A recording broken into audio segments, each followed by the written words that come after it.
앞서 박병준 기자가 전해드린 내용 전문가와 좀 더 들여다보겠습니다. 국립공주대 관광영어통역 융복합과 윤도환 교수 나오셨습니다. 교수님 어서 오십시오. 네, 안녕하세요. 네, 반갑습니다. 자, 앞서 전해드린 대로 성심당이 이제 과도한 임대료 인상으로 뭐 전국적인 관심을 지금 불러일으키고 있잖아요. 네. 지금 성심당 입장에서 보면 지금 수준 이상이면 나갈 수도 있다. 지금 기본적으로 이런 입장을 밝히고 있는데, 자, 계약이 끝나는 10월 이후에 성심당 대전역점이 문을 닫을 가능성 얼마나 된다고 보십니까? 네, 우선 그걸 답변드리기 전에 좀 아쉬운 부분이 많은 게 사실입니다. 네, 사실 네. 코레일 유통 그러니까 임대 주체죠. 네, 코레일 네. 유통에서는 4억 원을 부르고 있고 네. 또 성심당에서는 1억 이상이면은 빼겠다. 예, 그렇게 얘기를 하고 있는데 그러니까 양측의 갭이 너무 큰 네네. 것 같아요. 예, 그렇죠. 예. 지금까지로 봐서는 절충이 되지 않고 있고 네. 사실 패점 수순으로 갈 가능성이 저는 좀 높다고 네. 그렇게 보고 있는데요. 네. 그거는 어디까지는 아직 최종 결정은 되지 않았기 때문에 네, 조금 네. 여지는 있긴 하지만 네. 서로 강대강 입장이기 때문에 네. 이 상태라면 패점이 되지 않을까 그렇게 보고 있습니다. 제 박병준 기자가 전했듯이 계약이 이제 10월 말에 종료가 되는데 폐점을 한다면 이제 대전역 인근에 뭐 새로운 매장을 구할 수도 있을 거다. 뭐 그런 예상은 뭐 누구나 할 수 있을 것 같은데 교수님도 거기에 동의하시는 편입니까? 그렇죠. 지금 성심당 대전역점의 직ገብ력이 굉장히 높은 편이거든요. 네, 네. 철도역이라는 특성상. 근데 그게 빠지게 되면은 네. 그만한 직객을 또 채울 수 있는 부분이 성심당 입장에서는 필요하다고 보거든요. 네. 그런 면에서는 새로운 그런 직객력이 높은 그런 네, 장소를 네. 물색할 가능성이 높다고 그렇게 보고 있습니다. 네. 사실 뭐 제 주위에도 보면 대전에 일이 있어서 오는 게 아니라 성심당에 가기 위해서 대전에 가시는 분이 많거든요, 요즘에. 그렇죠. 어떤 분은 부산에 가시는데 서울에서 부산까지 표를 끊는 게 아니라 대전에서 한번 서울 대전을 끊고 또 대전 부산을 끊으시더라고요. 성심당에 들리기 위해서. 이처럼 성심당을 찾는 인파가 늘면서 사실 그 원도심 일대 그때 지역 경제도 성심당이 미치는 영향이 어마어마하잖아요. 그렇죠. 대전역점이 문을 닫으면 지역 경제에도 타격이 불가피할 것 같은데 이 부분은 어떻게 보십니까?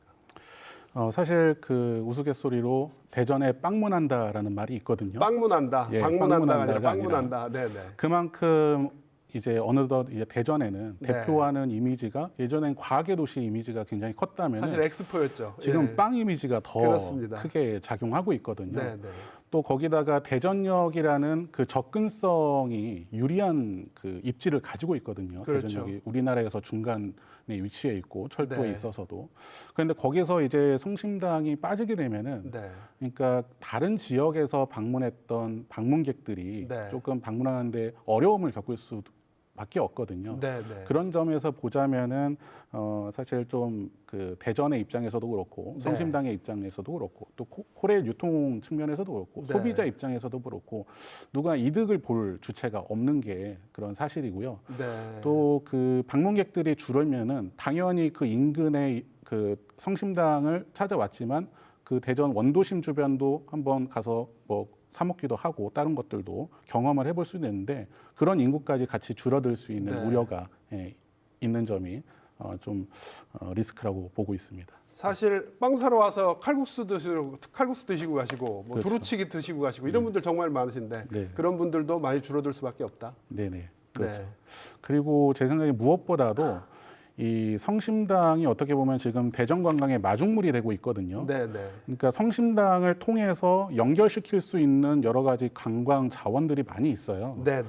그러니까 그 대전에 사실 전국에서 네. 그걸 보러 가야지라고 할 만한 대표 상품이 없는 게 사실인데 없죠. 예. 성심당을 매개로 해서 대전의 다양한 그런 그 관광 자원을 연계시킬 수 있는 그런 매개물로서 이 성심당이 역할을 해왔는데 네. 그 대전역에서 빠진다면은 그게 이제 대전 관광 산업에도 좀 부정적인 영향을 주지 않을까 그런 생각을 하고 있습니다. 성심당이 대전 관광의 통로 역할을 했다 이 네네. 말씀이신데 사실 뭐 성심당을 말씀하신 것처럼 단순한 빵집으로 볼 게 아니라 로컬 크리에이터 역할, 지역에 활력을 주는 지역 가치 창업가 이 역할에 주목해야 된다. 뭐 누구나 공감할 수밖에 없는 내용입니다. 자, 이런 의견에 대해서는 교수님께서 어떻게 생각하십니까? 사실 지금 그 성심당의 임대료 문제가 불거지긴 했지만 네. 저는 그 이상으로 생각해봐야 될 것이 네. 과연 이제 그 인구 140만 명을 보유한 대전광역시가 네. 이 성심당 하나에 의존을 해야 되는가라는 네. 질문에 답을 할 필요가 있다고 보거든요. 네. 그러니까 그러기 위해서는 그 성심당의 대전이 아니라 네. 이 대전의 성심당이 되어야 된다고 생각이 들고요. 네. 네. 또 앞으로는 인구 소멸 문제가 심해지는 게 지금 우리나라의 현 주소인데, 전국적인 현상이죠. 그렇죠. 앞으로는 그 광역단체라고 하더라도 네, 네. 광역단체 혼자서는 살아남기 힘든 게 또 네. 경쟁력을 보유하기 힘든 게 사실이고요.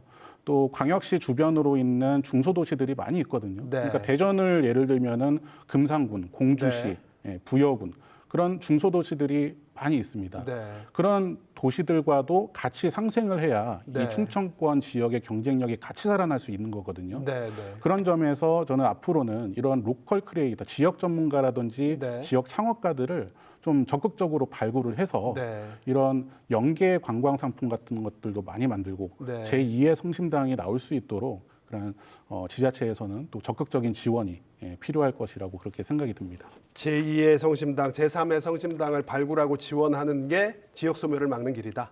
네. 알겠습니다. 오늘 말씀 여기까지 듣겠습니다. 고맙습니다. 감사합니다.